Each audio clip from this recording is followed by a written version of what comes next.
The research that he has done over the years on hidden technologies of World War II is enough to fill several books, and he's got another one out on Roswell and the Reich.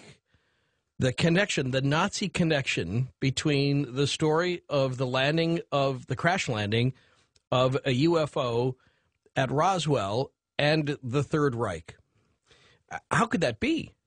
2 years separate the end of World War II, the formal end of the Third Reich, and the crash at Roswell. But if you go back and look at the original research, which Joseph Farrell has done, the connection is made for us. And we'll talk about that coming up next on Coast to Coast. This is Ian Punnett. Well, if you go online tonight at coasttocoastam.com, take a look at some of the cool stories that are up there, including the hot story about how dog growls contain specific information. This follows along the lines of the research that people have been doing on babies cooing. That is surprisingly more nuanced than anybody had originally thought. Dog growls may all sound the same to human ears, but they hold more specific meanings for dog listeners.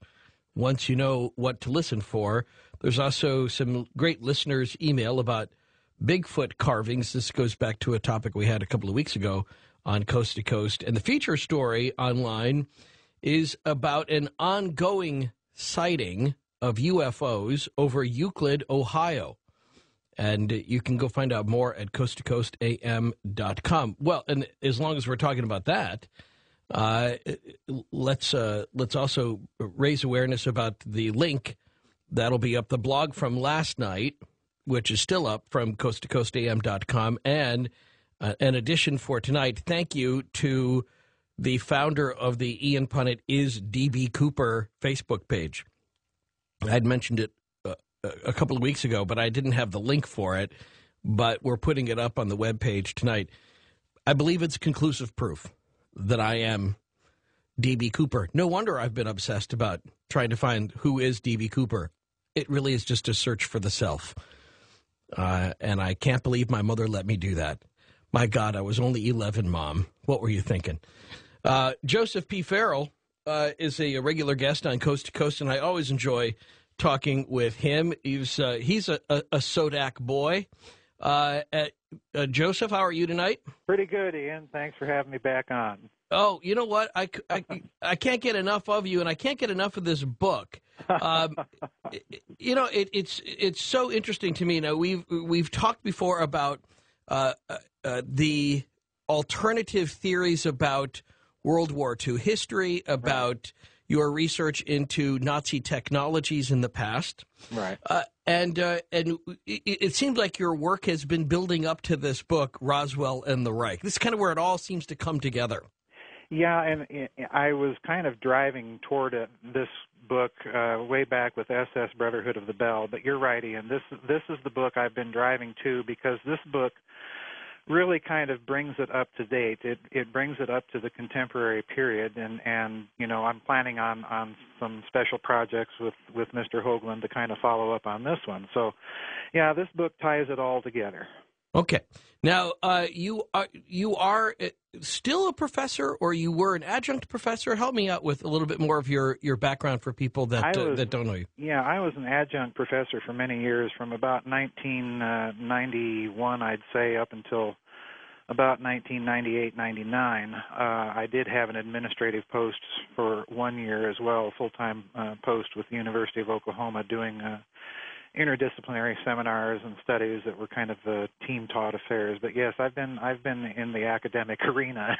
Right, including work in Oxford? Oh, yes, that's where, a friend of mine and I call that the old fiend, and that's where I did my PhD work, yes. At Oxford? At Oxford, yes, sir. Not Oxnard, at Oxford.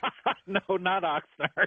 No. Okay, I just want to make that clear, because I don't think people give you enough credit for that's a great pedigree, and no wonder you put so much effort into the research. Everything about what you write is heavily footnoted. In the end, I love the sort of peer reviewable attitude that you bring to your work. You're open to discussion on this, Sure. but you cross all your T's and you dot all your I's, and that says a lot to me about this. You're not just talking off the top of your head. You dig deep on this stuff. Well, I try, Ian, and you're right. I do reference things rather heavily because I realize when you're dealing with material of this nature, especially Roswell. I mean, come on, we have zillions of books out there, so you can't really talk about Roswell unless you research what other people have dug up and what they've put about. And so, yeah, I try and reference things rather heavily because I do argue in all of my books speculative cases, but the point that I try to make with them is that they are argued cases. I'm not just inventing this, I'm arguing that if you look at facts a certain way, then yes, you can come to these conclusions. So, yeah, I do reference things rather heavily. Now, have you ever heard back from, anybody at Oxford? Do they ever send you like an email and say, Joseph, Roswell, really? No, I haven't heard anything from anybody that I knew at Oxford, but okay. I do have some contacts that are quite familiar with the place. So. I bet. Well, I want to unpack your book a little bit different for the radio tonight. So thank you for going with me on this because you stack it a little bit differently, but you also make some different assumptions of the reader that I can't make of the listener. So let's back up a little bit and say, explain for the purposes of people who know nothing at all about kind of this this sort of crypto technology of the Third Reich, what it is that you and many others believe the Nazis were working on, let's say, in the latter half of World War II. Well, to be giving you the Cliff Notes version, I think what they were working on, Ian, was a technology that was a gateway technology. My research has been focused on a project called the Nazi Bell.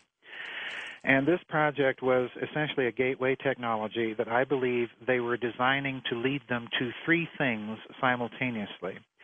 The first was that they were working on this technology to allow them access to free energy or so-called zero-point energy.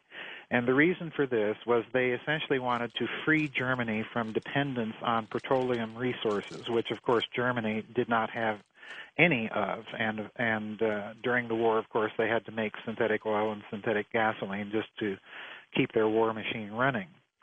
The second purpose that they were researching this technology for, and this, of course, is the relevance to Roswell, is that they were researching this for a true field propulsion type of technology that would be, decades in advance of anything that anybody really was working on at the time.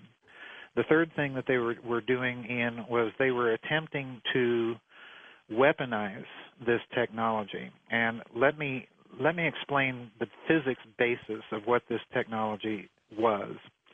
It essentially was a technology that was designed to tap into the fabric of space-time itself.